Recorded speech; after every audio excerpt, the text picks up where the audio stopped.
आप सुन रहे हैं एक खास ऑडियो सीरीज जिसका नाम है नेताजी भारतीय स्वाधीनता का जन्म। अब तक आपने नेताजी से जुड़े बचपन के कुछ किस्से सुने, जिससे बचपन से ही उनके चरित्र के कुछ पहलू के बारे में हमें पता लगा। आगे के एपिसोड्स में हम विवरण करेंगे नेताजी की स्वाधीनता पाने की उस यात्रा का, जिसकी शुरुआत भी उनके बचपन में ही शुरू हो गई थी। तो अपनी सीट की पेटी जोर से बांधकर दिल थाम के सुनिए उनकी इस महत्वपूर्ण यात्रा की दास्तान। कदम कदम बढ़ाए जा, खुशी के गीत गाए जा, ये जिंदगी है कौम की, तू कौम पर लुटाए जा।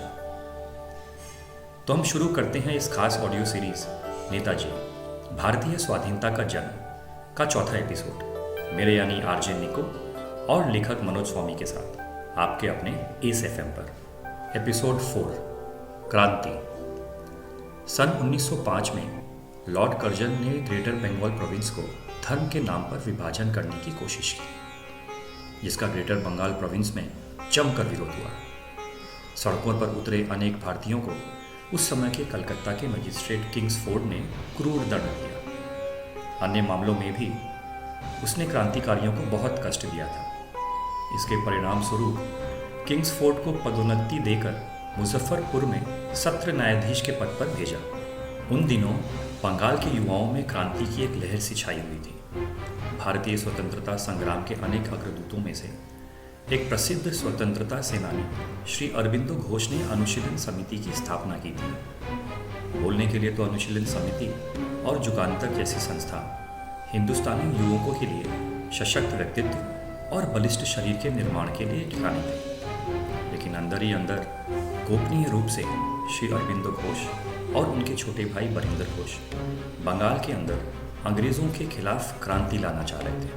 29 अप्रैल 1908 की पिघलती हुई गर्मी में बिहार के मुजफ्फरपुर शहर में प्रफुल्लचंद और खुदीराम बोस जस्टिस किंग्सफोर्ड के कत्ल के इरादे से ब्रिटिश क्लब के सामने वाले मुजफ्फरपुर पार्क में छिपे बैठे थे। दोपहर से लेकर शाम हो गई। दोनों युवा भूख और प्यास के मारे बेहाल हो रहे थे। किंग्सफोर्ड उनके मेहमान के साथ ब्रिटिश क्लब में समय बिताने आए थे। उन्हें ब्रिटिश क्लब से निकलते हुए काफ़ी रात हो गई।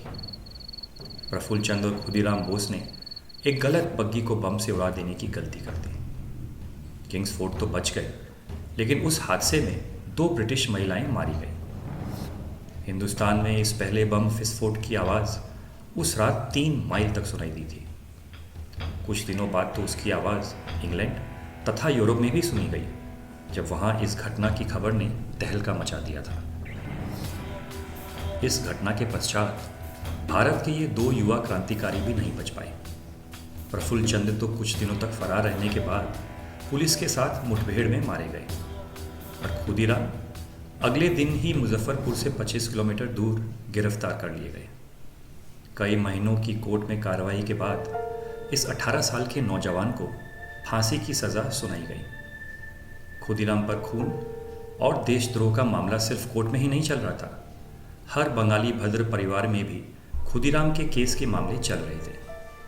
कुछ खुदीराम और देश में क्रांति को लाने वाले की ज़रूरत के पक्ष में दलीलें दे रहे थे, और कुछ अपने बच्चों के सुनहरे भविष्य की चिंता में खुदीराम को जल्द से जल्द सज़ा दिला देना चाहते थे, ताकि उनके बच्चों में यह क्रांति की महामारी न फैल जाए। ऐसे आलम में भी जानकीनाथ बोस ने इन खबरों को कटक में अपने घर के आंगन में दाखिल होने से तो रोक लिया, किंतु समय और नियति के सामने इंसान की एकदम नहीं चलती। सुभाष के जख्म को ठीक होने में कुछ दिन लगे, लेकिन जख्म ठीक होते ही उन्होंने प्रोटेस्टेंट यूरोपियन स्कूल जाना शुरू कर दिया।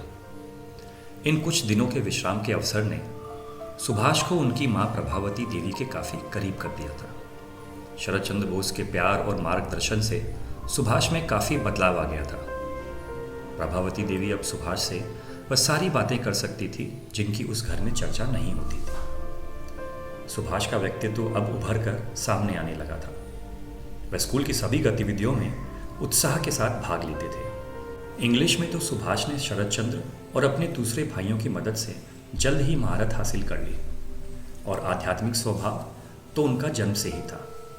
सो उन्हें स्कूल में बाइबल स्टडीज़ के अध्ययन करने में कुछ खास परेशानी नहीं हुई, क्योंकि घर पर तो उनकी माँ खुद दुर्गा और काली की मूर्ति थी। उनके घर में और खासकर उनके ननिहाल में उन्हें हिंदुस्तानी संस्कृति और इतिहास का अच्छा खासा ज्ञान प्राप्त हो रहा था। यह देखकर जानकीनाथ बोस को थोड़ी राहत मिली। जिस तूफान का सुभाष की वजह से उनके घर में आने का डर था वह टल गया। लेकिन उन्हें क्या पता था कि एक दूसरा तूफान उनके सबसे चहेते और बड़े पुत्र शरद चंद्र के जीवन में भी आने को था।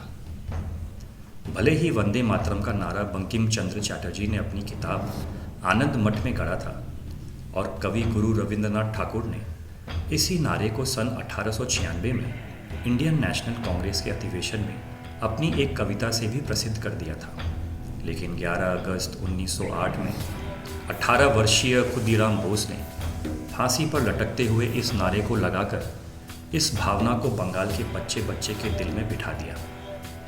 इस नारे की आग की ताप से सुभाष के बड़े भाई शरद चंद्र भी नहीं बच पाए।